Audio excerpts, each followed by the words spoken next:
Welcome guys, स्वागत है आपका मनी फ्लो ट्रेडिंग चैनल पर। तो बात करेंगे बीटीएसटी के बारे में कि भाई कल के लिए क्या किस तरीके का प्लान बनता हुआ नजर आ रहा है। क्या मार्केट में कोई ट्रिगर है जिसकी वजह से कल एक बड़ी ओपनिंग देखने को मिल सकती है। वो सारी चीज इस वीडियो में डिस्कस करेंगे।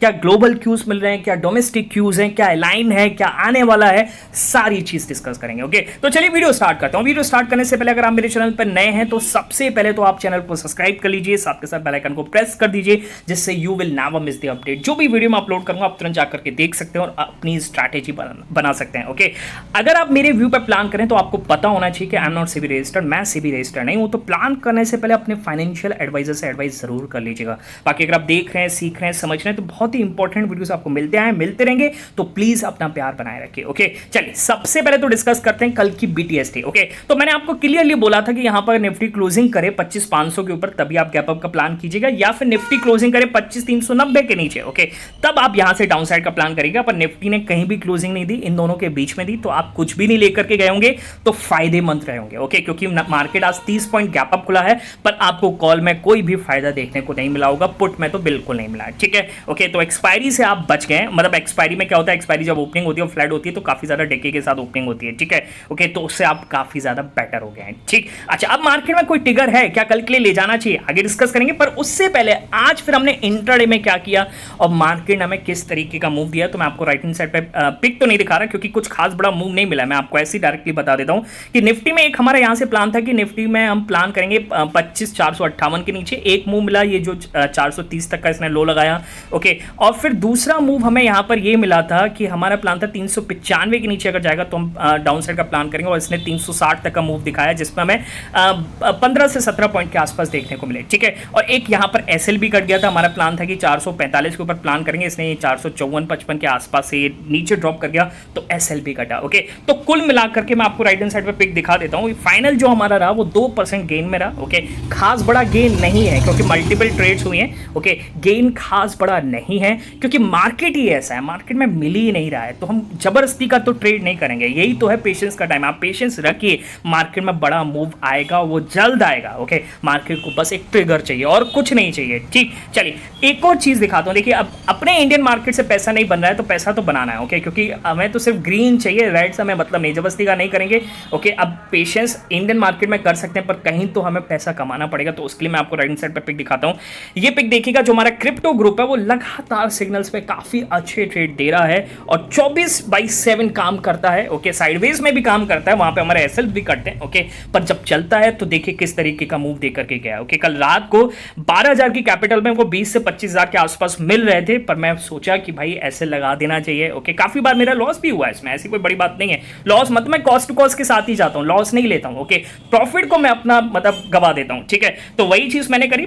12 की कैपिटल में जो प्रॉफिट मिल रहा था, कॉस्ट टू कॉस्ट लगा करके मैं एसएल बैठ गया। ओके, और काफी रात में 12 बजे तक तो जग रहा था। ओके, फिर मैंने सुबह 7 बजे के आसपास नींद खुली। आप भाई नींद बड़ी डिस्टर्ब हो जाती है। ओके, पर रिवॉर्ड देखिए आप 122 के। ओके, 12,000 की कैपिटल से 122 के लगभग आप समझिए 10 गुना तो कर ही दिया है। ठीक है, बात समझ में आ रही है। तो अब देखिए रिवॉर्ड कितना बेटर है। ओके, हाँ, वीकेंड पे मैं हाथ भी नहीं लगाता हूँ, सिस्टम से दूर रहता हूँ, फैमिली के साथ एंजॉय करता हूँ क्योंकि भाई वो हेल्थ के लिए बहुत जरूरी है।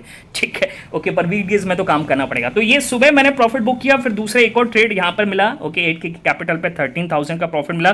बाकी अभी साइडवेज है बीटीसी का चार्ट, जाकर के आप देखिएगा बिटकॉइन साइडवेज है क्योंकि कल रात एक बड़ी रैली आ चुकी है। ठीक है, चलिए यही सब अगर आपको सीखना है, समझना है कि किस तरीके से हम प्लान करते हैं, तो उसके लिए आप मेरा टेलीग्राम ज्वाइन कर सकते हैं। और ज्वाइन करने का तरीका एक ही है, आपको जाना है डिस्क्रिप्शन में और डिस्क्रिप्शन से जाकर के ज्वाइन करना है। सर्च मत कीजिएगा क्योंकि बहुत सारे फेक चैनल्स अवेलेबल हैं। क्लियर, बात समझ में आ गई। चलिए अब आते हैं कि भाई कल के लिए कैसे प्लान करेंगे। तो सबसे पहले तो समझते हैं कि कल यूएस मार्केट में क्या हुआ। ओके, देखिए कल फिर से ट्रम्प साहब का वही बोलबाला कि भाई हम यहाँ पर फिर से टैरिफ लगाएंगे। ओके, और उन्होंने 7 लेटर्स, ओके 7 कंट्रीज को यहाँ पर लेटर्स भेजा है। ओके, जिसमें शामिल है Brazil, Sri Lanka, Algeria, Brunei, okay, और Iraq, Libya, Moldova, okay, and Philippines. तो 7 डिफरेंट कंट्रीज को उन्होंने यहाँ पर अपने जो ट्रेड टैरिफ लगने हैं, ओके, उनका उन्होंने ऐलान किया। ओके, जिसमें से ब्राजील जो है सबसे ज़्यादा टैरिफ झेलेगी, यानी 50% का टैरिफ वहाँ पर लगेगा अगर वो ट्रेड करना चाहता है यूएस के साथ। ओके, तो इसी बीच देखिए कोई भी अब कंट्री वहाँ से मतलब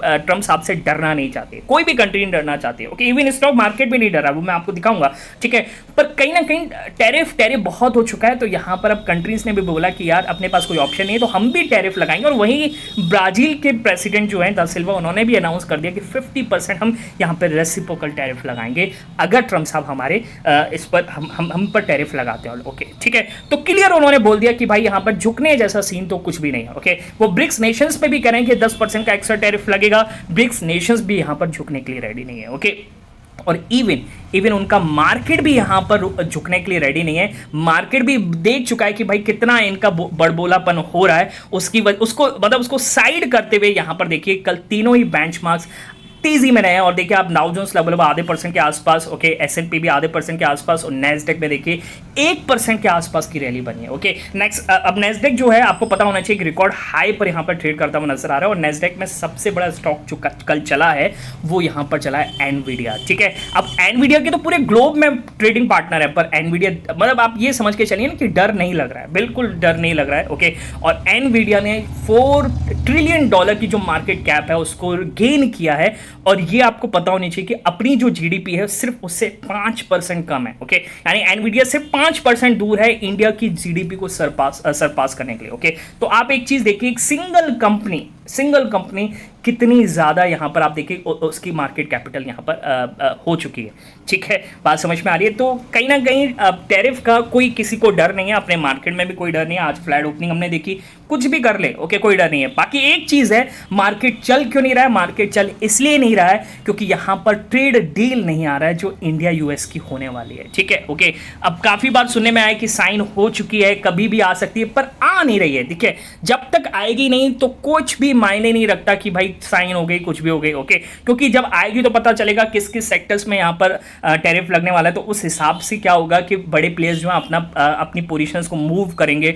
ओके, तो ये आना बहुत जरूरी है। और एक और यहाँ पर इस बीच एक और न्यूज आ गई है कि भाई इंडियन टीम्स जो है वो दोबारा वॉशिंगटन के लिए चली गई, अनदर राउंड ऑफ टॉक्स, यानी जो मिनी डील को कंप्लीट करने के लिए, ठीक है। पर जो मिनी डील है वो अभी तक नहीं आई है। ओके, तो मार्केट हो सकता है, देखिए क्यों नहीं चल रहा है, ये भी एक रीजन हो सकता है ना चलने का। ओके, बाकी एक रीजन जो और हो सकता है उसकी आज शुरुआत होने वाली है, क्या कि अर्निंग सीजन का आगाज आज होने वाला है, ठीक है। टीसीएस अनाउंस करेगा यहाँ पर, ओके, और देखना होगा कि भाई किस तरीके से यहाँ पर इसका रिजल्ट बनता है। ओके, बाकी रिजल्ट से पहले अगर इसकी स्टॉक की पोजीशन देखेंगे तो आपको दिखेगा कहीं किसी हद तक ये नेगेटिव में है। ओके, बाकी एक मूव आया है इसमें जिसकी वजह से निफ्टी ने भी मूव यहाँ पर दिखाया है, ठीक है। बात समझ में आ रही है। अब हो सकता है, अब देखिए पॉजिटिव में आ गया, आधा % पॉजिटिव में दिख रहा है आपको, ठीक है। तो अब ये क्या हो रहा है, अब 1 घंटे के आसपास का टाइम रह गया, तो उससे पहले बड़े प्लेयर्स अपनी पोजीशन बना रहे हैं। ओके, ठीक है, देखना बहुत ही इंपॉर्टेंट है। अगर इसका रिजल्ट अच्छा आता है तो पूरा सिनेरियो चेंज हो जाएगा मार्केट में, एक टिगर तो हमारे साथ हो जाएगा। ओके, अगर इसका रिजल्ट नेगेटिव होता है तो फिर ये मार्केट में इंपैक्ट डाल सकता है, पूरा सेक्टर आईटी यहां पर नेगेटिव बन सकता है, ठीक है। क्लियर है, बात समझ में आ गई। अब ऐसे केस में आप कल के लिए क्या प्लान करेंगे तो मैं आपको बताऊं, देखिए निफ्टी क्लोजिंग 404 के आसपास है, यहां पर आप गैप अप का प्लान नहीं कर सकते हैं, ठीक है। यहां पर 25,500 का जो कॉल राइट है वो डरना चाहिए। वो डरेगा कब? वो एक ही केस में डरेगा अगर निफ्टी की क्लोजिंग यहां से 25,460-80 के ऊपर होती भी नजर आएगी, ओके, तभी उसको डर लगेगा, अदरवाइज डर नहीं लगेगा, ठीक है। इस चीज को समझिए। ओके, अगर गैप डाउन का प्लान करना है तो भाई निफ्टी को क्लोज होना पड़ेगा 25,350 के नीचे। ओके, इसके नीचे अगर क्लोजिंग हुई तो यहां पर आप ये समझ के चलिए कि आप बड़े डाउन साइड लेवल देख सकते हैं, 25,000 का लेवल, 24,800 का भी लेवल देख सकते हो। चार्ट पे पूरी तरीके से बियरनेस दिखने लगेगी। क्लियर है, बात समझ में आ गई। चलिए, अच्छा, बाकी अगर डे एंड पर अभी 1 घंटे के आसपास अगर कुछ भी चेंज होता है तो मैं अपने टेलीग्राम पर इन्फॉर्म कर दूंगा, आप डिस्क्रिप्शन से जाकर के ज्वाइन कर सकते हैं। क्लियर, चलिए, लेकिन नेक्स्ट वीडियो में, तब तक के लिए बाय बाय, टेक केयर।